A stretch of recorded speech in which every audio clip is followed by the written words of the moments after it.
അപ്പോൾ ഇത് district tourism promotion കൗൺസിലിന്റെ വാഹനമാണ്. അതായത് ഇതുവരെ പൊല്യൂഷൻ സർട്ടിഫിക്കറ്റോ കാര്യങ്ങളോ ഈ വാഹനത്തിനില്ല. അതേപോലെ തന്നെ നിയമം ലംഘിച്ചുകൊണ്ട്, അതായത് ഇതുവരെ പൊല്യൂഷൻ സർട്ടിഫിക്കറ്റ് ഇല്ല. പിന്നെ 15 വർഷമാണ് ഒരു ഗവൺമെന്റ് വാഹനത്തിന്റെ മിനിമം വാലിഡിറ്റി. അതായത് നിരത്തിൽ ഓടാനുള്ള വാലിഡിറ്റി എന്ന് പറയുന്നത് 15 വർഷമാണ്. നിങ്ങൾക്ക് പറ്റി തടഞ്ഞു നിർത്താനുള്ള കാര്യം ജനങ്ങൾ അറിയുമ്പോൾ നിങ്ങൾക്ക് എന്തെങ്കിലും പ്രശ്നം ഫീൽ ചെയ്യുന്നുണ്ടോ? ഓപ്പണായിട്ട് പറഞ്ഞോളൂ. നമ്മൾ എന്തായാലും ഡിസ്പ്ലേ ചെയ്തിട്ടുണ്ട്. എന്തെങ്കിലും പ്രശ്നമുണ്ടോ? ഇത് ജനങ്ങൾ അറിയേണ്ട കാര്യമല്ലേ? നിയമം തെറ്റിച്ചിട്ടുണ്ടല്ലോ.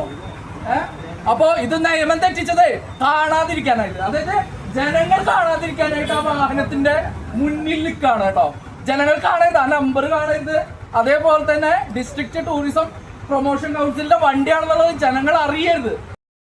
ഈ മറച്ചു വെച്ചത് കണ്ടല്ലോ, 2 പേര് നിന്ന് മറച്ചു വെച്ച്, വിദഗ്ധമായി മറച്ചു വെച്ചിട്ട് നമ്പർ പ്ലേറ്റ് മറച്ചു വെച്ചിട്ട് നിന്ന വണ്ടിയാണത് കേട്ടോ. ഇപ്പം ആ നെയിം പ്ലേറ്റ് എടുത്ത് മാറ്റി ഒരു തെറ്റ് മറയ്ക്കാനാണ്. നമ്മൾ RTOയിൽ പറഞ്ഞു കഴിഞ്ഞപ്പോൾ ഈ ഡിസ്ട്രിക്ട് ടൂറിസം പ്രൊമോഷൻ കൗൺസിലിൻ്റെ വാഹനം എന്ന് പറയുന്നത് നിരത്തിലിറങ്ങാതെ അവർക്ക് പിടിക്കാൻ പറ്റില്ല എന്ന് പറയുന്നത്. ഫിറ്റ്നസ് പോലും എക്സ്പയർഡ് ആവാതെ ഇപ്പോഴും നിരത്തിലിറക്കാതെ ഈ വാഹനം ഇവിടെ കെടുക്കാനുള്ള കാരണം എന്താണെന്ന് വെച്ചിട്ടുണ്ടെങ്കിൽ 40,553 രൂപയോളം ഒരു വ്യക്തി 2,500 രൂപയോളം അടയ്ക്കാതെ, ലൈഫ് ടൈം ടാക്സിൻ്റെ ഭാഗമായിട്ട് അടയ്ക്കാതെ വരുത്തിയിട്ടുള്ള പിഴ അടയ്ക്കേണ്ടി വരുമെന്നുള്ളതുകൊണ്ടാണ്.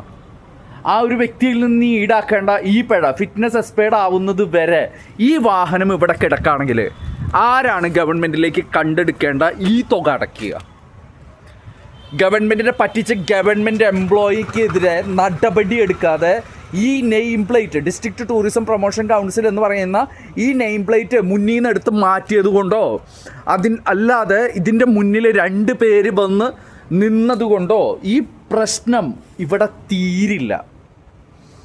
ഈ പിഴ ഇനി ആരടയ്ക്കും? ഈ ഫിറ്റ്നസ് എക്സ്പയർഡ് ആയി കഴിഞ്ഞിട്ടുണ്ടെങ്കിൽ ഇനി ഈ പിഴ ആരടയ്ക്കും?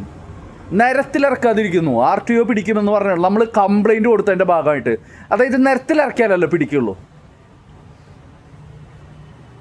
ഡിസ്ട്രിക്ട് ടൂറിസം പ്രൊമോഷൻ കൗൺസിലിൻ്റെ ഈ വാഹനം 2,500 രൂപയോളം അടയ്ക്കാത്തതിൻ്റെ ഭാഗമായിട്ട് ഡ്യൂ ആയിട്ട് 40,553 രൂപയോളം പിഴ അടയ്ക്കാനായിട്ടുള്ള ഉത്തരവാദിത്തം ആർക്കാണുള്ളത്?